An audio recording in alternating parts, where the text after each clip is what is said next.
On fait l'entrée pratique ou on fait l'entrée comme on peut? Comme ça, si on le fait en marche arrière, et ben... Marche arrière? Ok, comme ça on est dans le sens de la descente. Tu relèves ton oublié, les filles? Attends, je vois la mallette. La mallette, c'est quoi la mallette? C'est une chimio. Ouais. Est-ce que c'est la dernière fois qu'on la voit ici? Oui. Alors aujourd'hui, ça va. On n'a pas peur. Non. Là, ça va faire 1 an. Et il reste juste plus longtemps, puis après j'ai fini. C'est le bonheur. Oui. Ça a été long. Oui. C'était quoi le plus dur? Les prises de sang. Ah. Les prises de sang ici. Nous avons nos petites habitudes, excusez-nous. Side.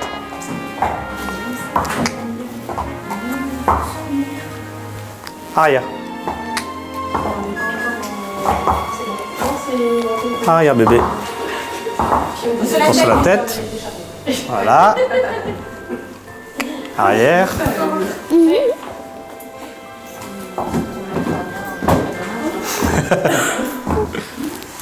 Ça, c'est pour moi? Oui, j'ai fait ça moi-même il y a quelques jours. Je sais même pas ce que ça veut dire, mais j'ai écrit comme ça parce que maman elle avait fait un montage en papier et du coup j'ai tout découpé, mais c'est pas les mêmes. Il y a juste celle-là qu'on a C'est trop mignon. et celle-là. Donc, voilà. Puis ça, c'était marqué sur le papier, donc c'était en anglais, donc je peux pas savoir ce que c'est. Oh, t'étais vraiment toute petite, hein. Ah oui, j'étais toute petite. Non, mais t'étais vraiment toute petite, hein. À l'intérieur, il y a d'autres photos. Oui, je sais, il y a d'autres photos, mais pour Tu peux les l'instant... mettre comme ça, les ranger. Non, je préfère les ranger. C'est incroyable, hein. Tout ce qui peut se passer en 1 an.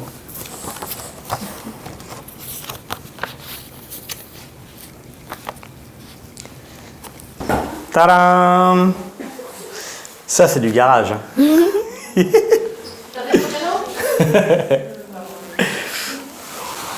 Viens, princesse. Hop. Voilà. Tadam! Tu me lâches pas. Ah oui. On enlève.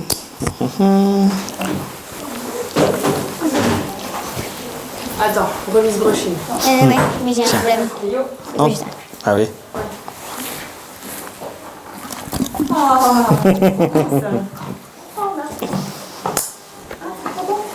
Oh, belle. On va te faire mal. Hein. Oh mon Dieu. Alors, elle est où cette carte? Elle est là. Tiens. Explique un peu les photos là. Là, bah, c'était quand on s'est rencontrés. C'est là. Là, Les celle-ci, premiers- c'était la. C'était la première fois. Première fois qu'on s'est vus. Oh là là. Après, là, c'était quand j'ai fait ses sabots. Ça fait drôle, hein. Après, là, bah, c'était quand c'était toujours la première fois. Là, c'est quand on t'avait raccompagné la voiture. Après, là, c'est pareil, quand on m'a raccompagné. Là aussi, mais sauf qu'on était dans le service. Après, ça, c'est quand je suis partie en Corse. Et c'était celui qui fait, qui gère l'association, Franck Camas. Ouais. Et il m'a prêté ses lunettes. T'as eu la chance de partir en Corse? Oui. Avec une association. Et après, ça. Ouais, ça, c'est la Ah oui, première ça fois. c'était après. Ah, ça c'était le premier jour où on avait eu les nouveaux casques. Mm. Tu te souviens? En rose, en bleu Ouais. et en blanc. Et je venais juste de faire une prise de sang. Ouais. Ça se voit. Et Peyo, il t'a envoyé des bisous. Oh, j'en reviens pas des photos là. La toute première là. C'est impressionnant. Eva, elle n'a jamais été malade. Elle a vomi qu'une seule fois par rapport à toutes ses cures. C'est incompréhensible. Parce Et que la... des fois, il y avait 4 chimios dans 4 une chimios. journée. C'est ça. 4 chimios dans une journée et Ouais. jamais t'as été malade de ça. Non. T'es vraiment une grande fille, toi. Est-ce que ça va nous manquer? Non, pas du tout. Mais après, je suivais encore. Bah c'est oui. juste que là, c'est ma dernière peur. Ah ouais. Tu te souviens du début c'est quoi le monde qui s'arrête, qui s'effondre? Ben, on n'arrive pas à réaliser. On n'arrive vraiment pas. Enfin, quand on me l'a annoncé, le médecin est venu sonner chez nous pour le dire. En fait, j'y croyais vraiment pas. Je me dis, déjà quand il est arrivé, je pensais pas que c'était pour quelqu'un de la famille. Enfin, je croyais que c'était pour mon père, pas dans la maison, quoi. Puis il me l'annonce. Je dis, il y a Denis, mon conjoint, qui est dans la cuisine. Si tu peux aller l'annoncer toi-même, parce que je me voyais pas dire ça à Denis. Et voilà. Après Et là, on me dit, il faut que tu prépares une valise, tu pars. Voilà. C'était quoi les mots? Les mots? Tout simplement, Eva a une leucémie. Je dis non, bien sûr que oui. Et du coup, le monde s'effondre quand même. Mais ma première pensée, je me suis dit que ça se guérit, quoi. Je venais de perdre ma maman de la maladie de Charcot. Je savais l'issue, que ça ne se guérissait pas. Donc voilà. Et du coup, je pense qu'Eva n'a pas supporté de perdre sa mamie. C'est ce qui a déclenché la maladie, je pense. Donc voilà. Et l'annonce pour moi, je sais, par rapport à maman, on m'annonçait quelque chose où c'était, il y avait une fin, et que là, je me dis, allez, il faut se battre, et on est reparti. Denis a eu plus de mal que moi, parce qu'il a déjà perdu son neveu d'un cancer. Donc du coup, l'annonce est quand même plus compliquée. Et puis on arrivait à Calais pour qu'on puisse être transféré ensuite à Lille, où là tout s'enchaîne à vitesse grand V.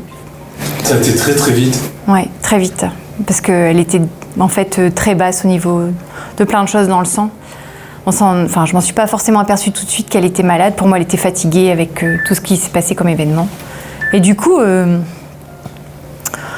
avait des bleus, mais rien d'extraordinaire. Et c'est par ça qu'on a découvert, elle a fait une prise de sang et qu'elle était malade. Donc après, tout s'enchaîne vite, on va à Lille. Ils font tous les examens possibles pour savoir quel type de leucémie, parce qu'il en existe, je crois, 18, mémoire si je ne me trompe pas. À savoir si c'est génétique, pas génétique, quel type, et adapter le bon protocole par rapport à sa leucémie. Donc voilà, donc on est arrivé mercredi on était à Calais, jeudi on était à Lille, et vendredi ils attaquaient déjà la première chimio. Donc ça va très vite, on est vite pris en charge. Par contre, quelle que soit l'équipe, que ce soit à Lille ou à Calais, l'annonce, l'explication de la maladie est impressionnante. Ça se passe très bien. Ils ont le don de bien faire les choses, bien nous écouter, bien expliquer, d'utiliser des bons mots.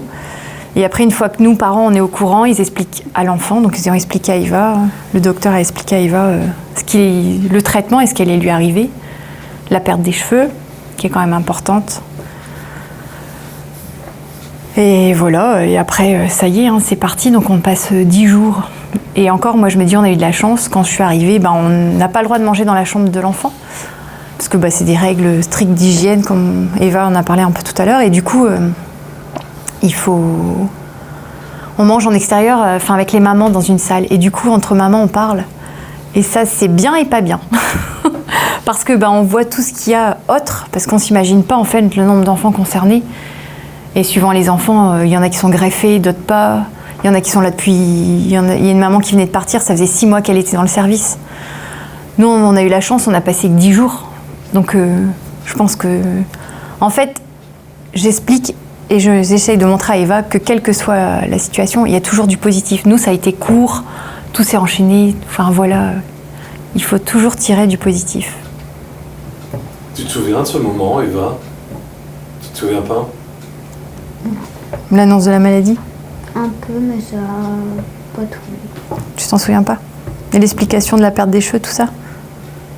Non? Tu veux pas en parler? C'est pas ça. C'était... Qu'est-ce que t'as eu pour expliquer la perte des cheveux? Tu t'en souviens pas de ça? Ah oui, Si, il y avait voilà. une Barbie qui avait pas de cheveux, puis avec t'avais des perruques, un bonnet, et voilà. J'ai eu ça pour la perte. Pour montrer aussi que Barbie peut être belle sans cheveux.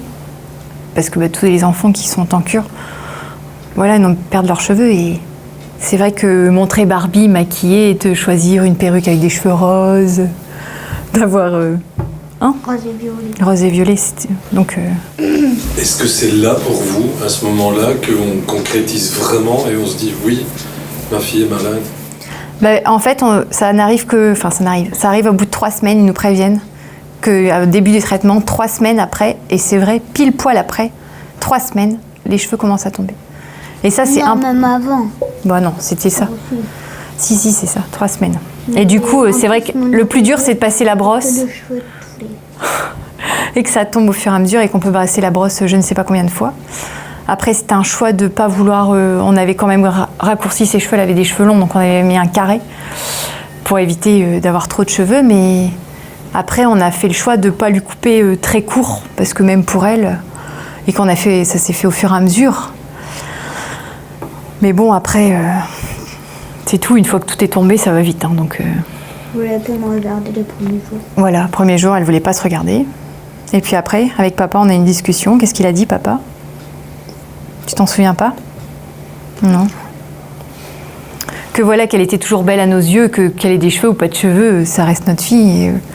Et que on s'en fiche du regard des autres. Donc, tu t'es regardée dans le miroir. Hein? Puis ça a été nickel. Et du coup, après, en ville, on sortait, elle n'avait pas forcément de bonnet, quoi. Alors, c'est sûr que le regard des gens, ils regardent un peu bizarre. Puis après, on lui a dit... Il t'appelle garçon. Il t'appelle garçon. Quand ça repousse, arrête de jouer avec tes doudous. Pose-les, s'il te plaît. Parce que ça fait... Ça remue. Du coup, voilà, c'est... Mais c'est vrai que ce qui est le plus impressionnant, c'est la perte de cheveux, quand même. Après, de voir son enfant grossir énormément par les corticoïdes, parce qu'elle était toute frêle, moi elle faisait 17 kilos, elle est montée jusqu'à 23 en 2 mois de temps, même pas. Donc gonflée par le traitement. Et on se trouve que tous les enfants qui sont... Cette maladie se ressemblent tous en fait. Après, physiquement, plus de cheveux, enfin, des grosses bouilles et tout, suivant... En fait, on voit les enfants suivant le traitement, où ils en sont par rapport à leur physique, quoi.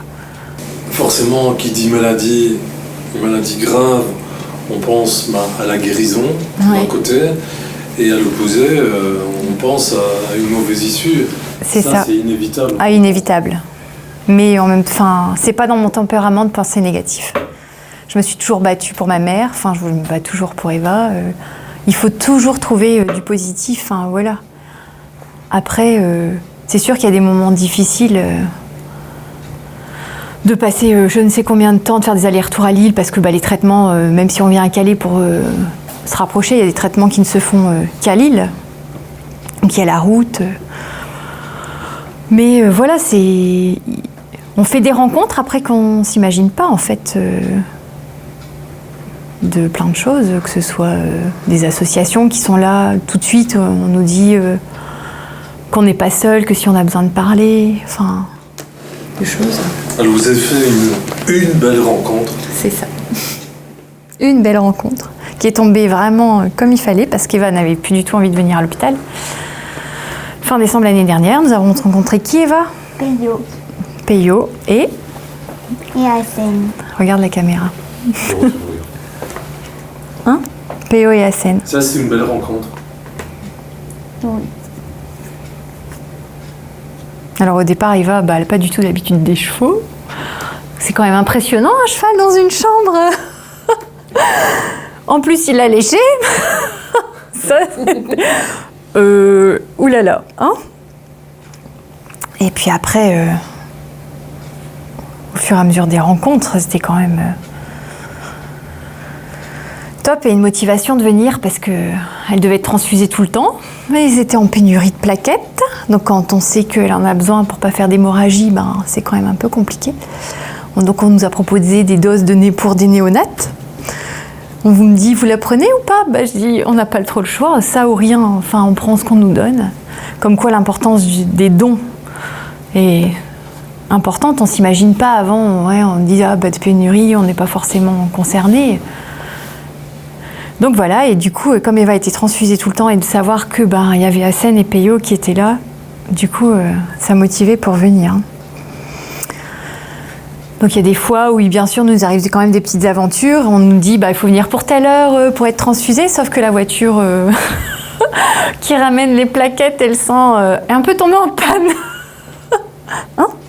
Du coup, ça m'a quand même permis de descendre dans le service ici et du coup, elle a fait les soins de Peyo et se balader Peyo en USP.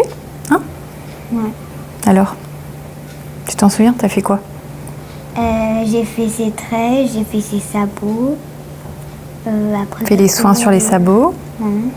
Et c'est tout. Et après, tu t'es baladé oui, dans les couloirs. à la plage. Ah ouais, mais pas cette fois-là. Dans les couloirs, et ce qui est impressionnant à voir, c'est le rythme de Peyo qui suivait Eva, parce qu'elle a avancé à une vitesse d'escargot, avec tout le traitement et le manque d'énergie. Enfin voilà, forcément, pas de plaquettes, pas de sang, c'est un peu compliqué. Plus les traitements. Et du coup, c'est vrai que Peyo va au rythme d'Eva. Enfin, c'était quand même impressionnant, ça. Vous n'êtes pas du tout de près ou de loin dans le milieu des chevaux? Non, pas du tout. Jamais approché les chevaux? Pas plus que ça, non. Ok. Est-ce que il y a quelque chose de particulier sur la... Plus que de particulier. Enfin, il apporte un bien-être intérieur pour Eva, enfin, de voir et de les voir leur rencontre, enfin, de les voir à deux, enfin voilà, c'est magique, quoi. Vraiment magique. Voilà, je sais qu'une fois, Hassen et Peyo sont venus en hôpital de jour où Eva elle était, les chambres étaient pleines, il va directement se diriger dans la chambre d'Eva. Enfin, je me dis, faut qu'on m'explique quand même, enfin voilà, ils ont leur complicité, enfin voilà. Mais ouais, non, pas du tout dans le milieu et impressionnée. Au départ, j'avais un peu peur comme Eva, je me dis, oh là là, la première rencontre c'était compliqué et du coup, je me dis, mais comment ça va se passer? Et puis au final, elle monte dessus, elle est trop heureuse de le voir. Les balades à la plage, hein? Ouais. Puis la dernière, elle était quand même top. Hein. Après quoi, on a fait quoi? On a fait une fête. On a fait une fête. Ouais, mais là, à la plage. Pourquoi on est allé à la plage? T'avais fait quoi la veille? Hassen, il est venu te voir où?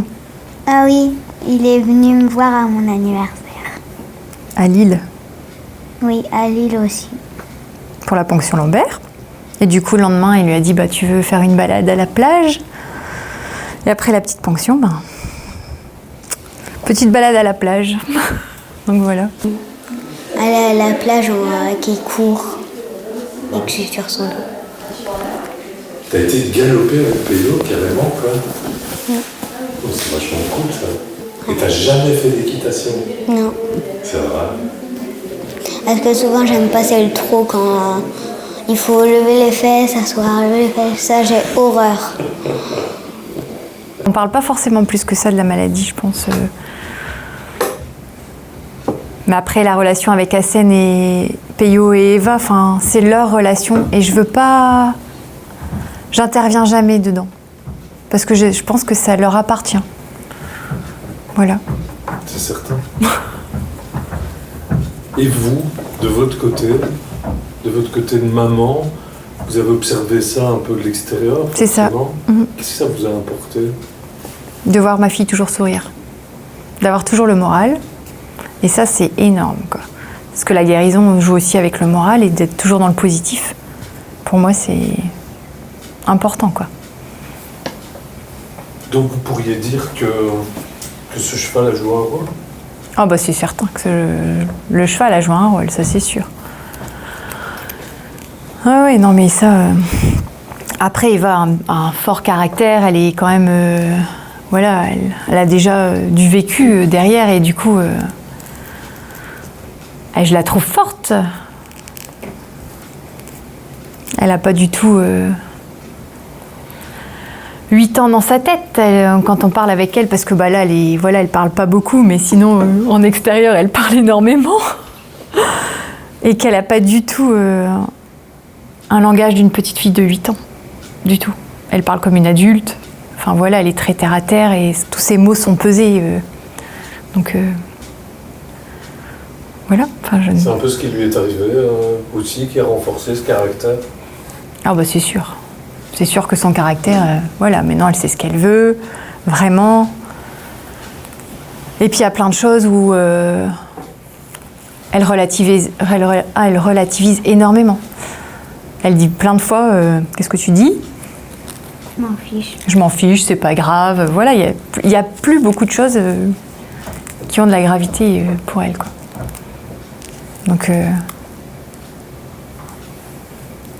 voilà. Est-ce qu'il y a des mots, depuis qu'Eva est malade, qui sont tabous, qu'on prononce jamais? Non, jamais de tabou. Non. Non, parce que j'estime que de cacher les choses, c'est pire. Donc voilà, il faut toujours expliquer les choses. Les enfants sont capables de comprendre énormément les choses. Et je pense que c'est pour leur bien-être de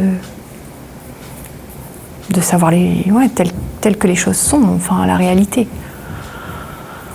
Après, c'est sûr, on a déjà parlé des fois qu'il faut toujours garder le moral parce qu'on n'a pas envie de rechute. Ça, c'est clair. On en a déjà discuté à deux. Mais c'est pas des discussions qui durent très longtemps. Enfin, il faut être réaliste. Mais il y a des fois où ça va comme bien ou moins bien. Et quand ça va moins bien, c'est sûr que... Ça, on en a parlé. Mais après, elle dit non, moi non plus, j'ai pas envie de rechute. Donc, elle sait très bien ce que c'est. Hein ? Ça va ? Oui. Tu lis les mots ? Ah oui. Ça, puis après, Eva, elle est quand même bien entourée. Après, quand elle était déscolarisée, elle a eu sa copine qui est venue à la maison, elle a eu des visites. Même si c'était limité, elle s'est jamais sentie seule. Et c'est important pour les enfants d'être entourés. Voilà. Après, nous aussi, on est quand même entourés, on a de super amis, la famille. Oui, parce que souvent on pense à la personne malade, ici, en l'occurrence, votre fille. Mais nous, on s'oublie. Hein. C'est énorme pour les parents quand même. Ah bah oui, non mais ça c'est sûr. Mais moi ce qui me fait tenir c'est de voir ma fille bien. Après le reste, voilà. Qu'est-ce que tu fais? Tu joues à cache-cache. Vous avez parlé tout à l'heure, vous m'en parlez, vous m'en parlez pas, de cet effet peut-être déclencheur. Ah c'est sûr. Ça vous trotte dans la tête? Bah oui, parce qu'au début, forcément, je me dis, je l'ai pas bien préparé. On savait l'issue pour maman. Je me dis, c'est peut-être de ma faute, je l'ai pas assez bien préparé à ce qui est l'inévitable. Mais en même temps, après, il faut pas culpabiliser. La réalité est là.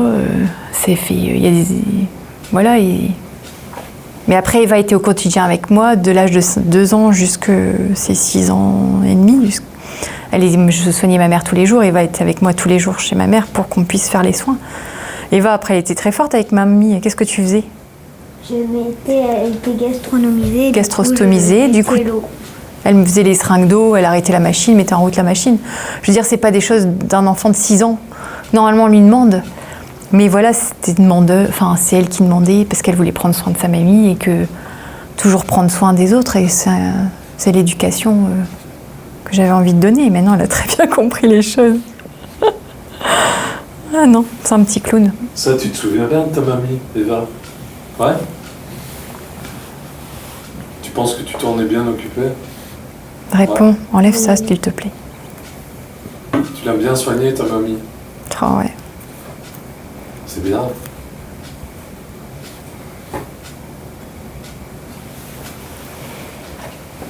Là, on est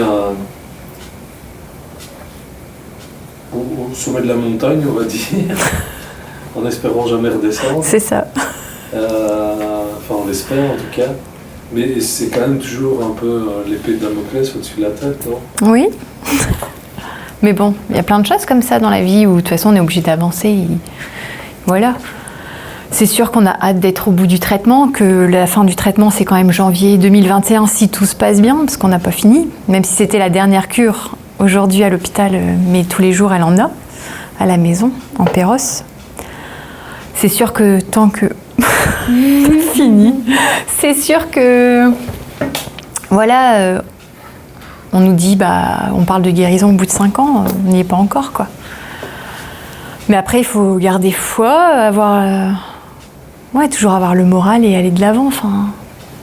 Là, c'est une étape aujourd'hui, quand même. Ah ben oui, c'est une étape, Je me dis, il y a 1 an, elle était sans cheveux, on était toujours à l'hôpital tous les jours pour qu'elle soit transfusée. Enfin bref, là aujourd'hui, c'était la dernière.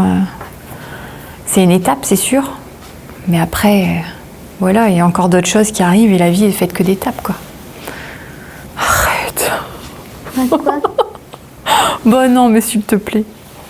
Non, mais c'est bien de la voir comme ça. Ah oui, non, mais elle est pleine de vie, hein. Et là, Seine-et-Payot, c'est la dernière fois que vous vous voyez aujourd'hui? À ton avis? Non. Je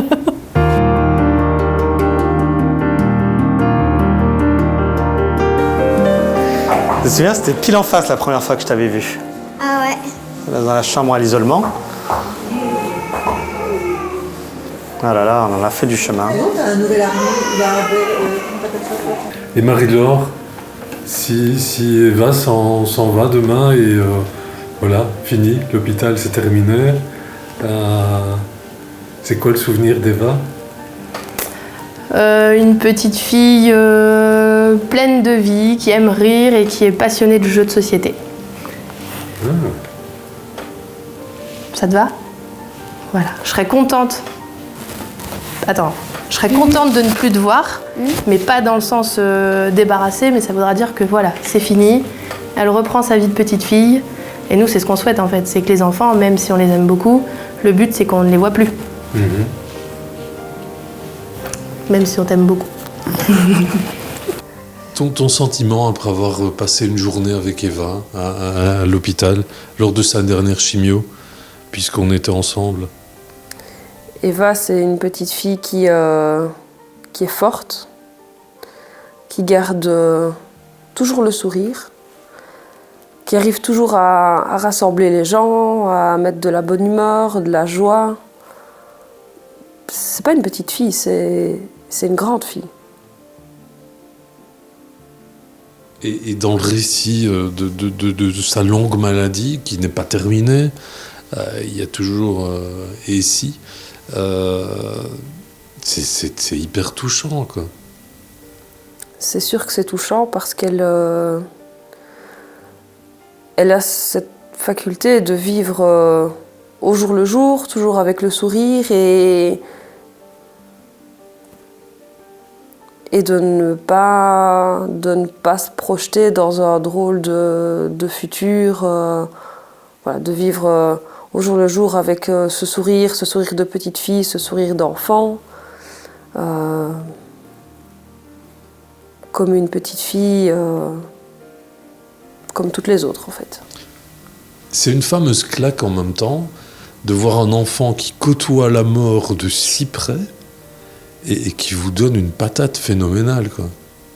Ah ouais, ça c'est sûr que c'est une vraie claque parce que on se dit que finalement nos petits tracas de la vie quotidienne, on peut en faire des montagnes et quand on a passé une journée comme ça avec elle, on se dit qu'en fait on n'est rien, nos tracas ne sont rien, nos ennuis par rapport à ça, à sa maladie, c'est juste rien du tout. Et elle en fait de son tracas, si on peut même appeler ça comme ça, parce que c'est bien plus que ça.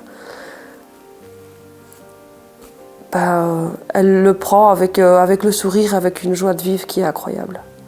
Tu connais quoi comme médicament? Bactrim, Dextensil, donc ça, donc les corticos, méthotrexate, Xaluprine, et voilà, c'est tout ce que j'ai. Oh bah là là. Les noms, ils sont encore plus moches que les noms des reines des Pères Noël. Et la chimio d'aujourd'hui, c'était quoi? Ah, attends. Christine. Voilà. Comment toi, tu as rencontré Eva, tu te souviens? Oui, je me souviens très bien. C'était quelques jours avant Noël. Nous étions en soins palliatifs, donc à l'étage inférieur où était hospitalisée Eva. Et puis les soignantes me disent est-ce que tu accepterais d'aller à l'étage? Alors bon, c'est pas ce que j'aime faire puisque c'est pas un établissement palliatif pédiatrique, mais je me suis dit bon, nous allons monter à l'étage et traverser le couloir et puis essayer de communiquer. Alors nous avons été Et je n'ai pas pu accéder à la chambre directement puisqu'elle était isolée, très très fragile. Et je me rappellerai toute ma vie de à travers une baie vitrée, de ses petits yeux derrière une couverture avec le masque qu'elle portait sur le nez. Une toute petite fillette, toute belle et à la fois très fragile. C'était assez glaçant. Et puis donc, on s'est envoyé des coucous, des petits bisous. Et puis je suis redescendu accompagner à l'époque Raymond, qui a marqué aussi les sabots du cœur. On l'a accompagné jusqu'au dernier souffle. Et puis, en rentrant au camion, je me suis dit, mais je peux pas la laisser comme ça. Cette petite fille, ce n'est pas pertinent de lui amener Peyo parce que Peyo ne l'avait pas choisi en cette première rencontre. Donc j'ai surmonté tout seul avec une petite peluche de Peyo en lui disant elle m'a porté bonheur au camion et j'espère qu'elle va te porter chance. Et de là, nous sommes repartis quelques jours en tournée. Et puis il y a eu une seconde rencontre où cette fois-ci elle était en chambre et où nous avons lâché Peyo. Et Peyo a fait le plus beau choix qu'il ait jamais fait en s'orientant sur Eva. Alors évidemment, j'ai eu une grosse boule au ventre. Je me suis dit non, pas elle, qu'on lui foute la paix à cette petite. C'était aussi une période assez difficile en fin d'année où nous avions perdu beaucoup d'enfants, puisque cette année-là, c'était 35 enfants en une année qui nous avions accompagnés et qui étaient malheureusement décédés. Et alors j'ai prié pour pas qu'il manifeste le comportement qu'on lui connaît quand les choses sont graves.